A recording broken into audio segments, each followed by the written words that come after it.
Good morning and welcome to this interview. We would like to hear about ITTO, its multifaceted activities across different countries. But before getting into the whole thing, we have a large audience who will be seeing this interview. Large number of people will be girls. So can you briefly tell us about your travel as a girl in Malaysia up to this particular chair? Of course, I can start with that. So I was born and bred in Malaysia, and I grew up in a number of most rural areas in Malaysia because my father worked for the government, and so every 4 years you get transferred, right? So that was very, very inspiring because it opens the real challenges that people have when they don't live in cities and you're living in either smaller towns or villages. And the fortunate thing is, at least in Malaysia, education is key. It's a key thing, and the government has been very, very good ever since they gained independence in 1957 to afford education to all walks of life. So the levels and standards of education were very, very high during the time that I grew up. Now, as a girl, of course, I was very fortunate because I had absolutely amazing parents who never felt that a daughter should be hidden at home. And they gave me the freedom to be myself, basically. And so there was a lot of exposure from the time I was a child, and even my parents were very good at educating us in the right way. Home manners, manners when you're out in public, how you deal with people, the sheer courtesy and decency is at the very core of my upbringing. My grandparents also played a huge role. And for the girls today, I have seen many amazing girls. We have one young lady sitting here with us, my communications officer, and we have met quite a few very, very enterprising young ladies and young girls, and they should not be afraid to pursue the aspirations that they have. If you have family backing or you have friends to support, you gain a good education, you just can do wonders. And what was your higher education? What were the disciplines you learned? What were the subjects you enrolled in? So I went to law school. So I'm an international trade lawyer. But in my early career, I'm a trade specialist, so that includes international trade as well, corporate and commercial trade. So in the early years of my career, I'm a qualified barrister as well in England. So I was doing legal practice when a friend told me about this vacancy that related to forests, and some countries in Europe were trying to ban the imports of tropical products into the markets. And the Malaysian government had set up a Quango organization, and they needed someone with international trade expertise, yes. So I joined them, and the plan was to use it as a stepping stone to get 2 or 3 years experience and then move on or return. Global stage. And it went on. So I ended up serving 23 years with the organization, and the whole journey was incredible. Several challenges, but very motivating, because when you know your stuff, you will find ways through policy, through government negotiations, through multi-stakeholder consultations to bring forth what is it that needs to happen to keep the markets open. So there are two travels happening. One is your personal travel, and the other travel is by ITTO. Yes. Starting from the original days and what it is right now. So now when you head the whole institution, what is the difference you feel now compared to the starting days, ITTO, when it was born? What was the vision, and how it has evolved to what it is now? Could you explain that? Interestingly, the mandate of the ITTO has not changed that much, right? But within that mandate, of course, there are a number of new areas of work that we have to explore. And so the work of the ITTO is governed by the International Tropical Timber Agreement. We are now in the third agreement. So the first one was signed in 1983. So that with the third agreement now, it is coming to its expiration date in 2029. So the agreement is now up for negotiation again, right? And that negotiation process will only commence in 2027 officially. But preparatory work is already being done now. Now, over the 39 years of ITTO's existence, we celebrate our 40th anniversary next year. Over the 39 years, of course, the kind of work and the kind of projects that have been funded by our donor governments have evolved with the evolution of facts and challenges and opportunities that came along the organization's way.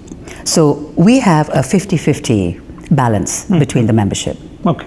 Almost 50% of consuming countries and 50% of producing countries, which also includes India. And India happens to be both a producing country and also a consuming country. Exactly. So we are in this dilemma right now because we have the producers and the consumers, but we do have hybrid countries.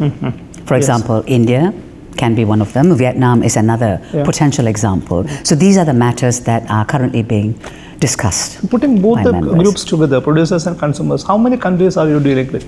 Well, we have 76 member countries at this point. So even that is on the table, that there should be just one membership. Okay. Right? So it's another matter that is being talked about, and whether they will succeed in all countries agreeing, because everything is done by consensus. Fine. So 76 countries is quite a huge number, and the diversity of these countries is also extremely huge. Absolutely. Countries at different levels, economically different, sociologically different, politically different, and concerned to trade. Also, there's a large number of differences across these countries. So there are countries which have got very limited expertise, capacity to deal with things. There are companies which actually make rules for the whole of the globe. So how do you deal with this balance within the... So this is where the ITTO is one of the most important. I wouldn't call it a commodity agreement as such, although timber is a commodity. But the dual mandate of the ITTO indicates that we are responsible for implementing sustainable forest management, encouraging the uptake of that, and the diversification of trade. You are absolutely right that the diversity in our membership is quite big. In the sense there are several advanced economies, advanced societies, and then we have others who are just growing. But this is where ITTO becomes a very key fora for them to share information and also share knowledge. And ITTO, as a membership-based organization, which came out of the United Nations Trade and Development process, offers guidelines. They offer guidelines like criteria and indicators for sustainable forest management. We have environmental and social management guidelines. We have done a lot of policy documents. And this is where membership gains, they benefit. So they all have to pay assessed contributions, but they have free access to everything that we discuss at Council and all the documentation that comes out of that process. There's a very interesting paradox in the origin of ITTO, basically because ITTO always stands for sustainability and clean production of timber.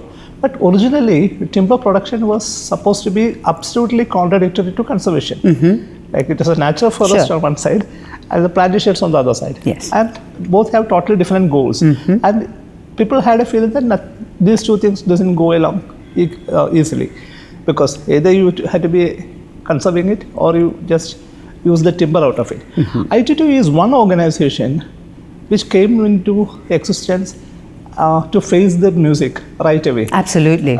They just engaged with it. Yes. Now see, this is a contradiction and we are going to deal with it.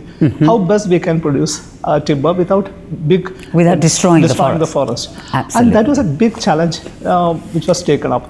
And there are hardly very few institutions which take the problem on its face. And this is ITTO is one such organization dealing with it right away. There will be a large number of issues, but sitting across the table, negotiating, discussing, coming out with formulas. So, but there are some countries which are outside the whole game. Yes. Like for example, Myanmar. How do you deal with those type of countries? Myanmar is a member. Yes. Okay. Myanmar is a member, and at this point, of course, because of the instability in the country, we are unable to implement projects in that country. And no donors are happy to invest in Myanmar, although we have had a number of very, very good projects implemented in Myanmar, right? So I feel a little bit sorry with with this situation, actually, because Myanmar does need help. It does. The country and its people, they do need a lot of help. But at this stage, we just have to bite the bullet and pray that things settle down, and perhaps the donor community will also return. Big trees, natural forests are cut down, sold across. It happens because all the borders of Myanmar are at this point fractionized, right? So you have warring groups from their tribes, and so that can be can be a huge challenge. Yeah, at your level, you will be also looking at the whole globe from a different point of view. Like, for example, some 10, 15 years before, I personally felt that there will not be any war anymore. I had a feeling that humankind has become much more sensible. Correct. They are able to discuss things. But recently, I find that war is erupting in many, many different places. That's right. How does political instability affects the activities of ITTO? In quite a large way, actually, because we, as a 76-member organization, we have to work within the aspirations of our members. Now, with the warring regions, although those countries are not members of the ITTO, they still impact on the outputs of what ITTO would wish to do as an organization. We also have the trade tariff wars at this point, in addition to the real wars, you know. So it is a slightly unstable world at this point. And like you, 10, 15 years ago, I felt that humanity had reached an equilibrium where they did not feel that killing another human being was so necessary, although we did have still pockets of all these things happening, particularly in Latin America and in Africa. But what we see today is not something that any of us bargained for, right? So it is very, very difficult in that sense. And of course, with the trade wars, again, you know, countries' exports, imports are all being affected. It will, of course, result in an increase in prices. Yeah. Whether it's one of those countries that exports and then, exports, another country then reprocesses and then re-exports. It is all more or less that same chain. But then the destination markets now are being affected. Yeah, okay. Like, for example, earlier, trade has its own logic. If I'm going to sell something, I say that this is it. And if you are a buyer, you have your own reasons whether you can have options to buy it or not to buy it. So there's a negotiation process happening, and the trade whole process has its own logic of operating. But suddenly, recently what has happened is that there is other logic which is coming into trade. Like, example, whether I like you or not, whether you bought something which I have selling, political interests, alliances. So externalities are coming into trade. It is not just an innocent trade which is happening. How does ITTO look at it? So you see, with us dealing with the sustainable use of forests and also trying to diversify the trade, now many people out there have this perception that the ITTO is an organization that just fells trees, because they fail to understand this concept of sustainable use. Now, of course, there has been a lot of focus and interest in forests for as long as we know, for as long as we can live. I mean, you know Mahatma Gandhi's most famous saying, right? What we are doing to our forests is a mirror reflection of what we are doing to each other. That is what we see today. Great. Right? In the last 40 years, there have been a lot of interferences from externalities. And then comes the issue of deforestation. Now, we agree that deforestation is one of the worst impacts that can have on land use in any country. But at the same time, when we have that many developing countries who are just growing, they also need that land for agricultural products to feed their people. Now, again, this is a historical thing. It's a perennial issue. So all the advanced economies have already done that, and now the developing countries are doing that, and they come in with anti-deforestation rules and regulations. We have to incorporate that into our membership and into the way in which our member countries practice sustainable forestry. So plantation forests and natural forests, to us, they complement each other, so that you reduce pressure on the natural forests. We have seen forests internationally, globally, being degraded through overuse and no rehabilitation practices, best practices being put into the ground, you know, in terms of replanting with good quality seedlings, silviculture practices, right? So we have to work with all of this. Two things which I would like to ask you is, I understand that ITTO is into capacity building.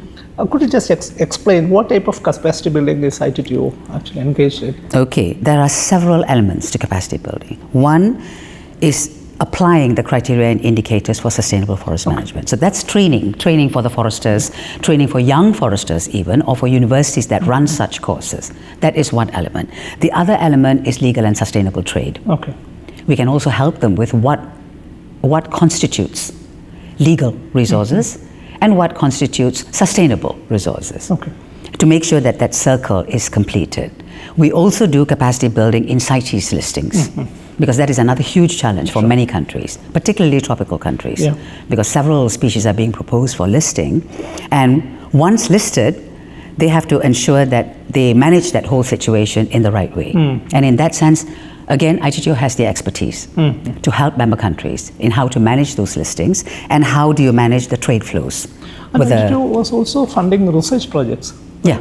And how do you identify the research areas where you are going to support? So with research, generally what happens is, you see, all our activities are funded by our donor governments, right? So when a research topic is brought to us, we then study it, we prepare a proposal as to why it is so important, and we pitch it to the donor member who's willing to maybe fund it, and it is agreed by council. Okay. So all these are proposed at the council session. So ITTO is completely funded by governments? Or yes, completely by governments. Okay, fine. So because the agreement, the ITTA agreement specifies how to calculate a country's contribution. Okay, fine. And that has been sustained all through the 40 years? Yes. Whether there were ups and downs in the funding? Of course there's ups and downs. Because we have member countries who don't pay. Why? Because they get a lot of bilateral assistance from different donors. Okay.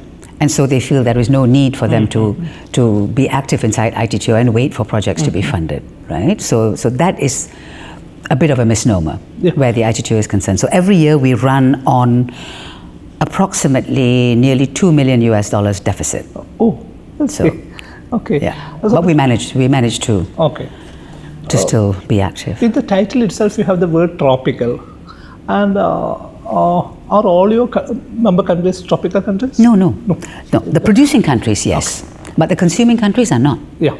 You see, when the ITTO was first established, it all came about because the consuming countries felt that they needed to give something back to the producing countries. So this is a collaboration. It's a perfect example of a sustained partnership between the consuming countries and the producing countries. But then that by itself can bring in a big amount of conflict of interest.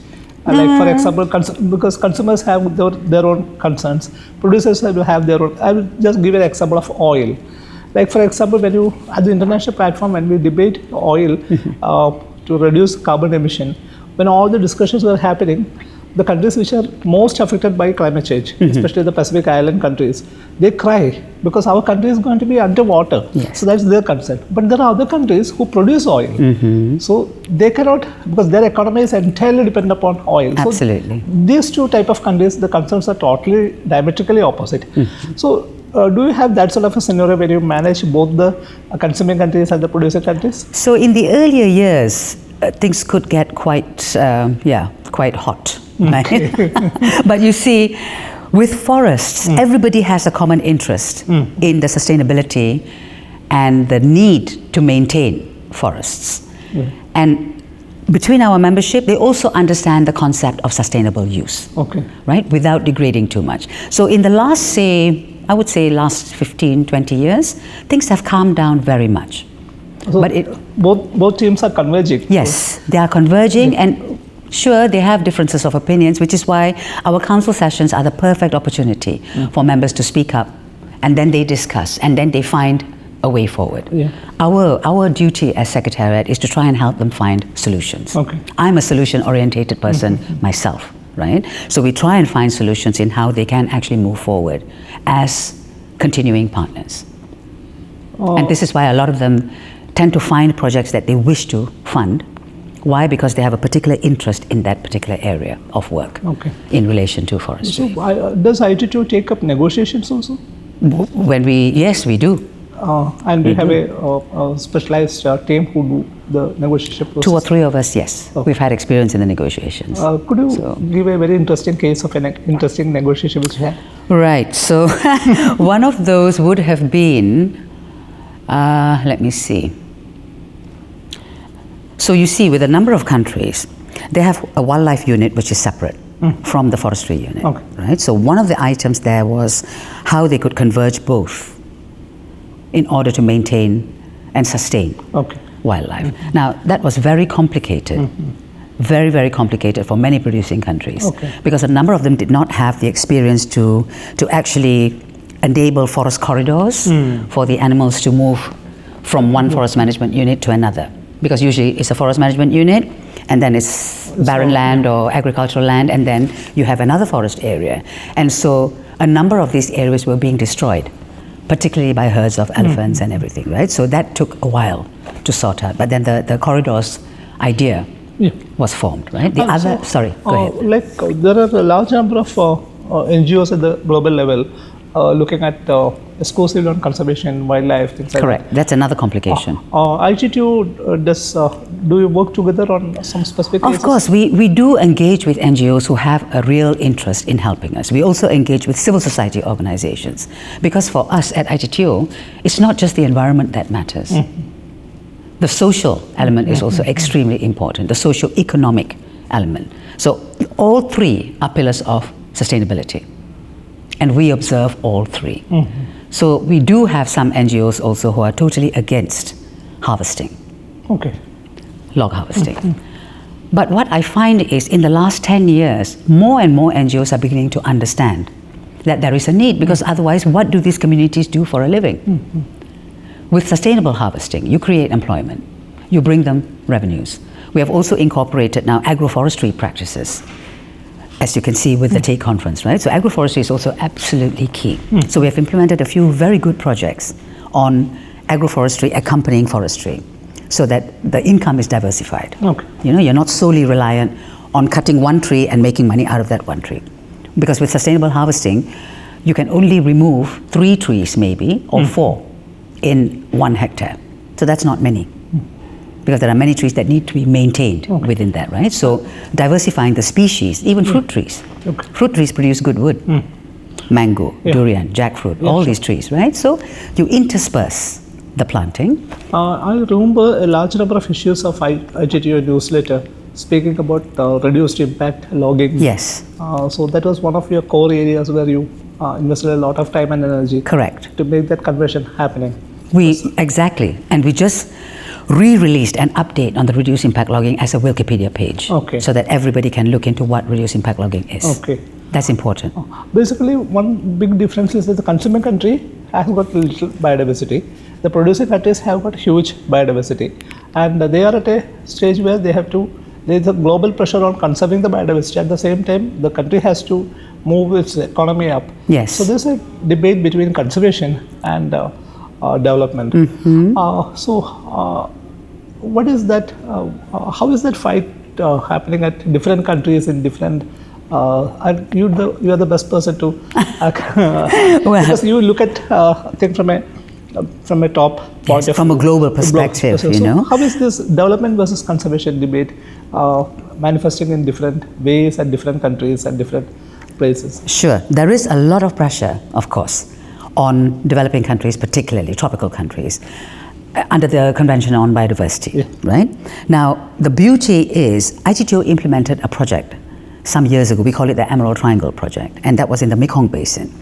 And I think there were 16 projects that were implemented with the funding that was available at that time.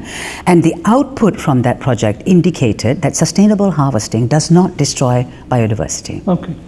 Because sustainable harvesting is taking one tree out or another tree out. As I said, you can only take a maximum potentially of 3 trees, max, right? So it's not disturbing the ecosystem of that forest management unit. And that was an excellent finding. You know, so we do encourage our member countries, of course, to look at the conservation of biodiversity. And that big, huge 16 project thing that was implemented was also in collaboration with the CBD. So they know that there is not that much damage. If it's complete deforestation, of course. Degraded forests also have an issue. This is where we are also encouraging reforestation and afforestation. The forest landscape restoration effort needs to be ramped up, big time. Of course, it needs funding, but it also needs national willpower. There needs to be national government's full political commitment to help with those efforts. You know, it has to be a multi-stakeholder type thing, so that the local communities and the people can also benefit from that. It's quite natural that conflicts can arise across the ITTO philosophy and the country's philosophy or the actions taken on ground. Can you remember a specific case where you think that it would have been better if they did it this way? Well, so I've been with the ITTO since 2018. A number of projects, of course, were implemented before I joined the ITTO. Of course, I was aware of a lot of the work because I used to follow the work of the ITTO. Sure, there were some cases where things could have been done a little bit better. You know, there were a few, not many. Not many, because when it comes to the implementation of any project in any country, we work with the government ministries who are involved, and most of the time, they're fully committed to ensuring that the projects are implemented in the right way. You know, it's a serious business, you know, because you're getting donor funding. That donor funding is now going towards a project in a particular country. So you need the government of that country to be fully committed in implementing that project on the ground. And ITTO Secretariat works very closely with the executing agency and their subcontractors. In some projects, of course, they need to subcontract certain elements of work, right? But we keep a very close eye. So we do project monitoring, project evaluation, and so it's a whole process that needs to be completed. And do ITTO also link with the International Court of Law in any of the... No, we don't engage with the International Court of Law as such, because we don't have issues that... I follow the ICJ, the International Court of Justice I follow very closely, because sometimes in the countries who are our members, they do have political difficulties. So yeah, we keep an eye, but we don't really engage with them as such. So we are moving towards a very important year, 2029, where the agreement is going to be... the new agreement has to be finalized. Yes. So what do you think at the moment, the major challenges faced by ITTO?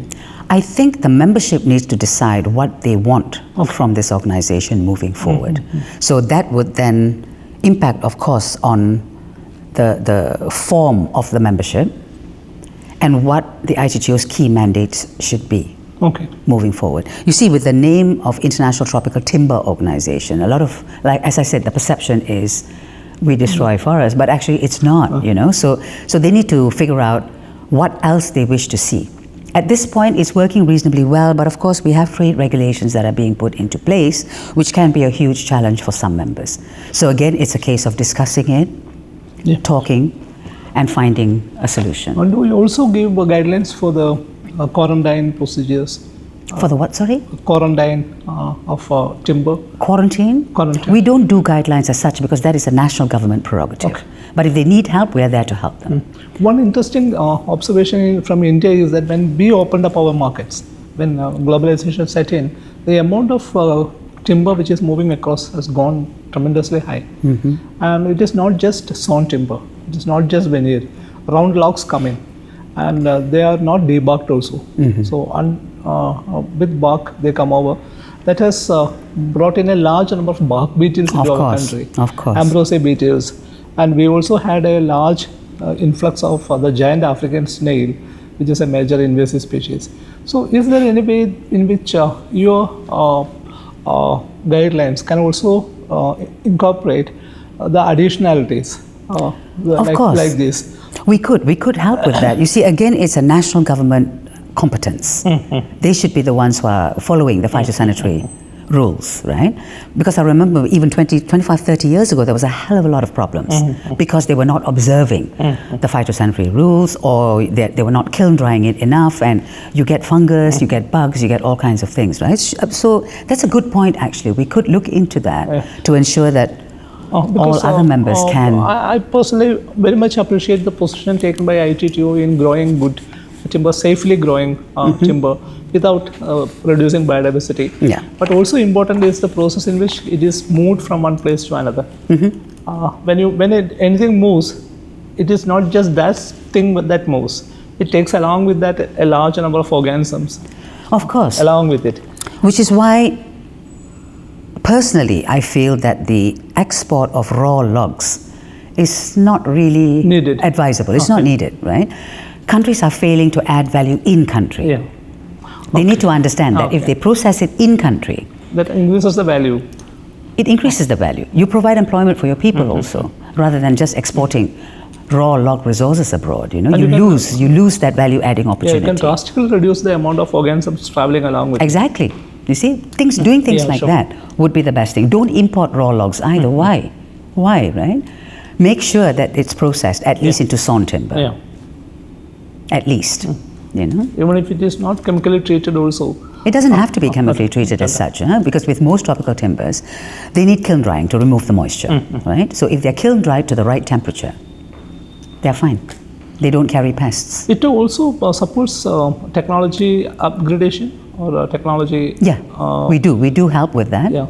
And we have implemented a few projects now utilizing technology. So we have 2 more that are coming into play now, but we haven't piloted. We are planning to pilot them.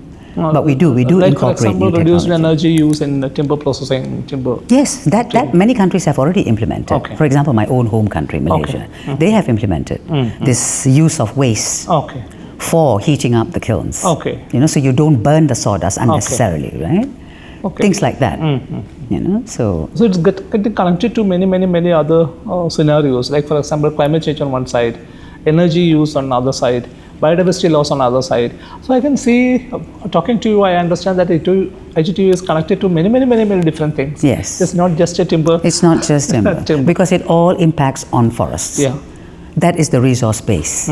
That is the key. It's the core of what ITTO member countries do for a living, right? So we have to manage, and I think the most important thing is to find a balance. Yes. I mean, of course, we have had many parties calling to move away from fossil fuel, but there is no other energy source that can fill that gap. As cheap and as easily accessible as that. Right? So the world needs to learn how to live with What is available? a balanced approach and what is available. I think that's the most important thing. Climate change, of course, is something that many people think is well, how can I put this? So climate change is there, and you see historically the world's temperature and the world's environment evolves. Yeah. Every 100 or 150 years you have this weird cycle, and then things calm down, and then it's steady for a while, right? So it could be that is happening right now, but we are also conscious that there are countries who are still emitting much more, right? So that's the other thing. So for the countries who know that there are climate change mitigation, adaptation, and challenges to face, then they should also understand that those emissions need to be reduced. Yeah. They have to agree to reduce, which is why the climate change COPs, the Conference of the Parties, every year there are many discussions. Yeah. And then governments agree on certain things and they don't agree on certain things. Then it is reintroduced again at the next COP session. That's a very interesting point. You are dealing with 76 countries, and each of these countries will be having their own different carbon footprints. Correct. And you are dealing with high carbon footprint countries and also very low carbon footprint countries. Is energy or carbon emission has been part of your discussion process when you discussed timber? Yes, definitely. So it's coming in more and more now. Is it? Right? So we do have countries who are quite interested in us helping them with carbon credits, but I'm not so in favor of credit trading because it has been around for 20 years and it is still a little bit volatile. Right? Yeah. But we're interested in carbon accounting. Okay. Carbon accounting of natural forests and standing forests, and that has found its way into the climate change discussions, which is nice, but it's going to take a little bit of time before something actually concrete can come out of it. We would prefer what you call credit sharing. Okay. Rather than trading. Okay. Because with trading, the gap in the prices or the diversity in the prices is quite wide. Yeah, actually in the initial stage what happened was that there was nothing positive happening, but the trade is happening. Right. You just trade money, but there's nothing, no tree is being planted, nothing happens on ground. This is it. This is it. So but now we have managed to link that. Yeah. We have told them that standing for, so forests now have come back to the core of the climate change discussion. So forest is one thing, but you also need to get rid of the other externalities that are affecting forests. Yeah. For example, emissions. So that was great. Nice talking to you. Nice talking Thank to you very too. much. Pleasure. I hope it all made sense. Sure, definitely. You know? It's a very complex field of work. That, yes, and again, in satisfying the demands from My objective was to members. make people aware what really ITTO stands for, so that you clearly expressed. I hope so. We also encourage countries to go into value added and processing for the reasons that I said to you before. Thank you very Thank you.